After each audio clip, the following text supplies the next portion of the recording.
Hey everybody, Bill Murphy here with MMORPG.com, and this week we're taking a look at The Division. Tom Clancy's The Division, because we have to put the poor dead guy's name on everything to make sure we capitalize on that investment. However, let's talk about the brand new sort of pseudo-MMO shooter from Ubisoft and Ubisoft Massive. Later this week, our own Rob Lashley will begin his review in progress for The Division, and we've covered the game a lot during previous betas, so today marks the official launch of Ubisoft's first real attempt at a massive online offering. I guess unless you count the crew, which some people don't.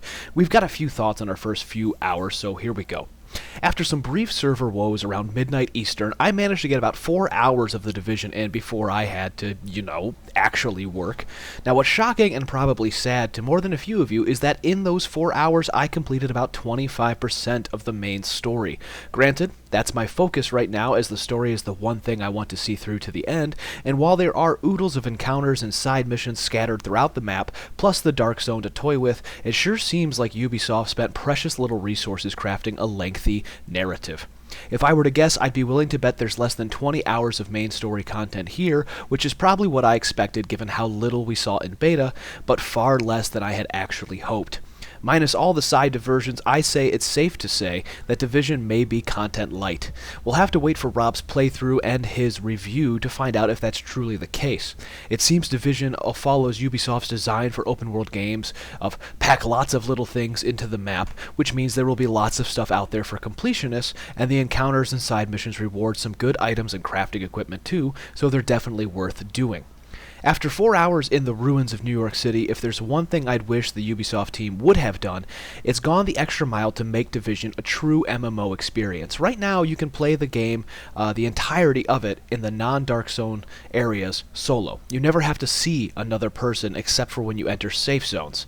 And honestly, that's great if you want to hop into the game and play it by yourself, but I really like MMOs, and considering they've kind of targeted this game at MMO players as well as shooter fans, it's a little depressing to know that in order to play with other people, I either A, have to go into the PvP heavy Dark Zone, or B, have to do some random matchmaking to actually see anybody else. It's a lovingly crafted world of New York City that they've created, but it feels empty when there's no real person around to share it with. The closest thing I can consider this game to is like maybe Diablo 3, where you start an online game, but you can play entirely solo, and then other players sort of join your game to play with you, and then you can join their game, and meanwhile you're progressing your character, but it's never actually your game. Does that make sense? I hope it does, because that's pretty much what The Division is like.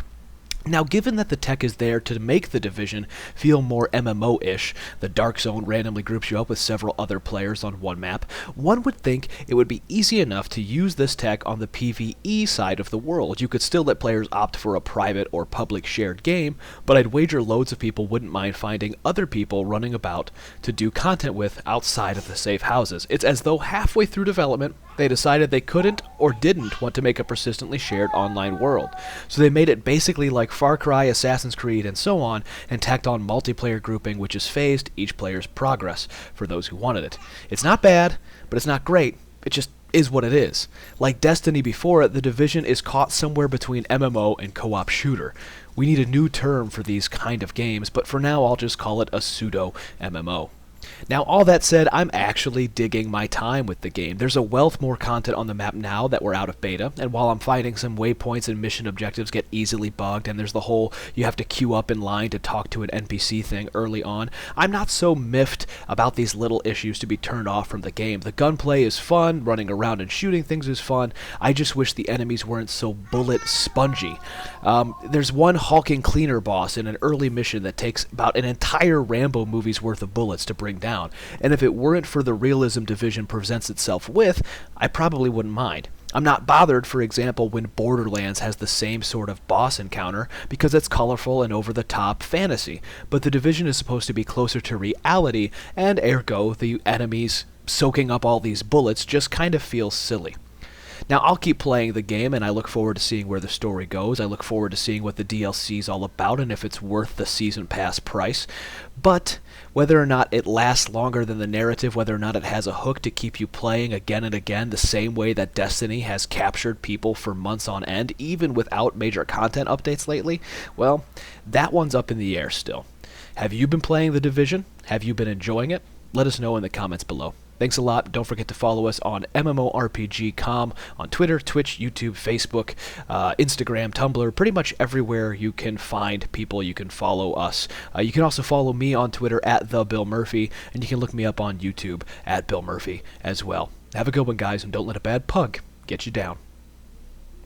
Make sure to level up your MMO knowledge by visiting MMORPG.com, subscribing to our YouTube channel, and by following us on social media. To catch up on the week's biggest MMO news, watch our latest MMO FTW. And to see if there's a better MMO out there for you, watch one of our latest First Impressions videos. Thanks for watching.